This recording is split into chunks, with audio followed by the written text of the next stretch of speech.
Strategi praktis menjinakkan pengeluaran bisnis untuk laba yang lebih sehat. Langkah pertama yaitu general check-up. Coba bayangkan, bisnis Anda sebagai seorang atlet profesional.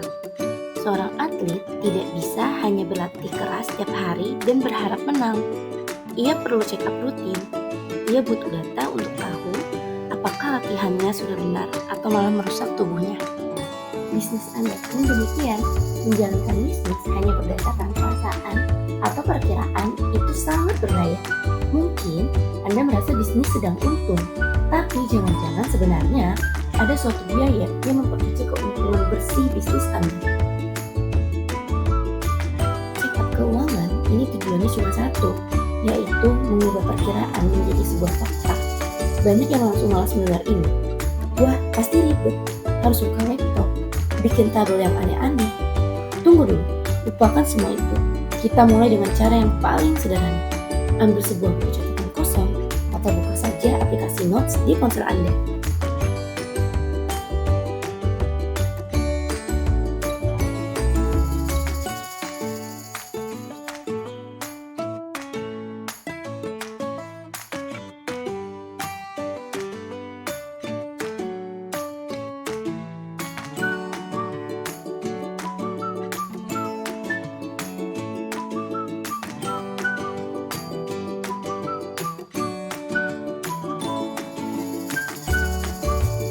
Misalnya, siang ini Anda membeli stok bahan baku. Langsung ambil ponsel dan ketik 29 September, beli bahan baku, kain katun 500.000. Sorenya, Anda bayar iklan di Instagram.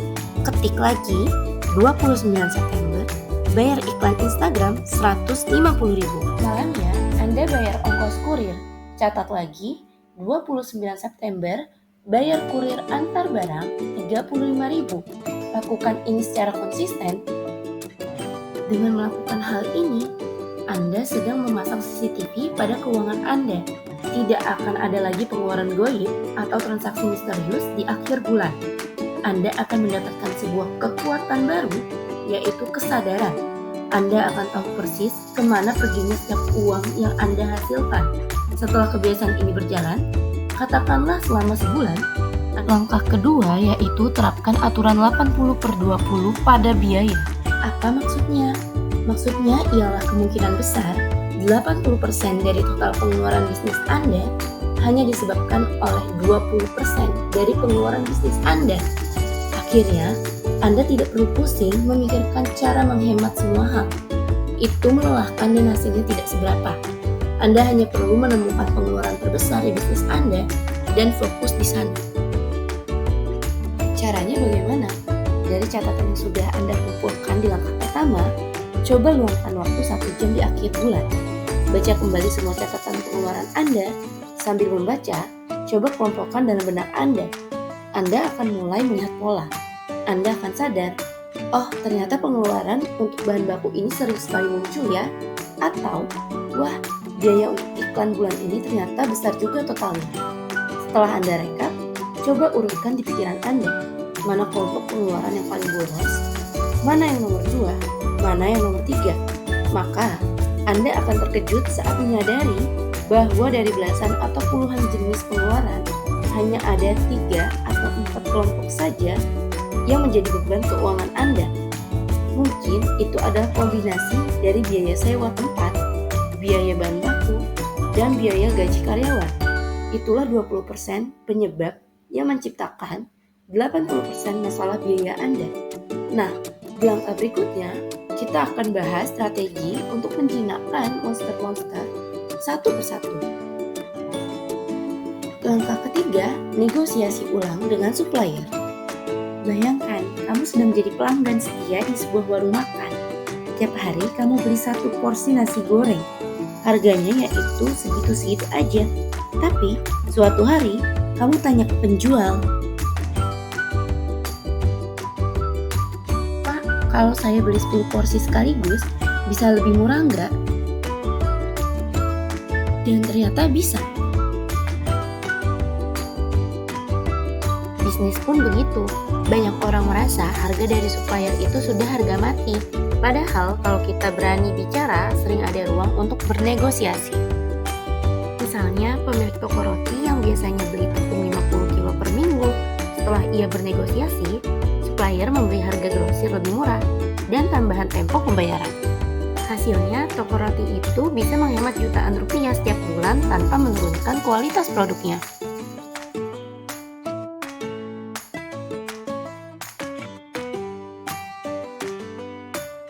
Solusinya cuma satu, jangan takut untuk bicara. Supplier butuh pembeli tetap, sama seperti kita yang butuh mereka. Kalau komunikasinya win-win solution, dua-duanya akan sama-sama untung. Langkah keempat, kurangi pemborosan operasional. Coba ingat pengalaman ini. Kamu pernah nggak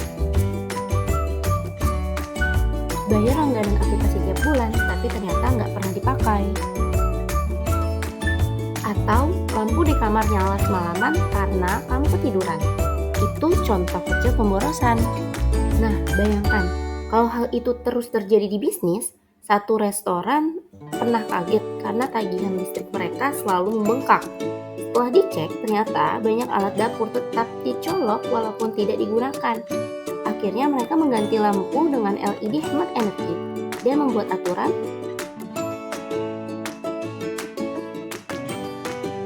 cabut steker setelah tutup. Hasilnya, tagihan listrik turun sampai 20%. Solusinya adalah menjadi detektif keuangan. Untuk bisnis sendiri, periksa satu persatu apakah ada biaya kecil yang terbuang percuma. Karena kalau dibiarkan, pemborosan kecil bisa menumpuk jadi lubang besar di keuangan. Langkah kelima, manfaatkan teknologi untuk efisiensi. Teknologi ibarat asisten pintar yang bisa bekerja 24 jam tanpa gaji yang mahal. Bayangkan ada warung kopi kecil yang mencatat semua penjualan di buku tulis. Setiap akhir bulan mereka selalu bingung. Menu apa sih yang paling laku?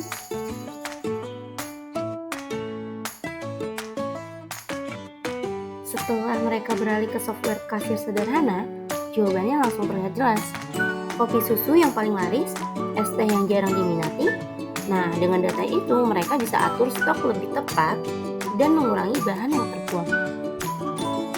Atau contoh lain, pelaku UMKM yang dulu harus bayar ratusan ribu ke desainer untuk membuat suatu brosur promosi, sekarang cukup membuka Canva yang gratis dan desainnya bisa jadi dalam hitungan menit. Solusinya, pilih teknologi sesuai kebutuhan. Tidak harus mahal, yang penting bisa memangkas waktu dan biaya. Ingat, teknologi bukanlah beban, tapi investasi untuk efisiensi.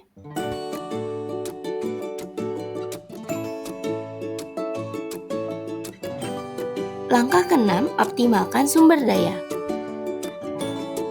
Bayangkan sebuah laundry kecil. Dulu, kurir mereka antar jemput cucian tanpa aturan. Kadang bolak-balik ke arah yang sama 2 kali. Setelah mereka membuat jadwal rute yang lebih rapi, bensin itu lebih hemat, waktunya juga lebih efisien, dan pelanggannya tetap puas. Begitu juga soal energi. Banyak bisnis yang baru sadar tagihan listriknya membengkak setelah dihitung. Padahal, hanya dengan mengganti AC lama ke AC yang hemat daya, biayanya bisa turun drastis. Lalu soal tenaga kerja. Tidak semua tugas harus ditangani sendiri. UMKM bisa memanfaatkan outsourcing, misalnya hire freelance, untuk bikin logo dan mengelola media sosial.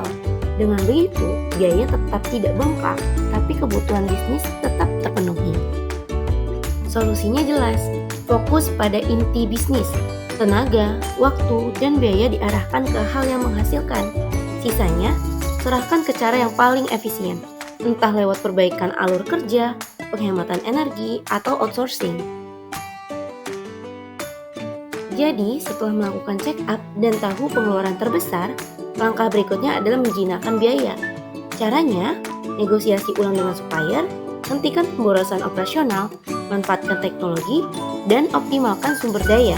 Semua strategi ini sederhana, tapi kalau konsisten dilakukan, hasilnya bisa mengubah bisnis kamu jadi lebih sehat dan lebih untung.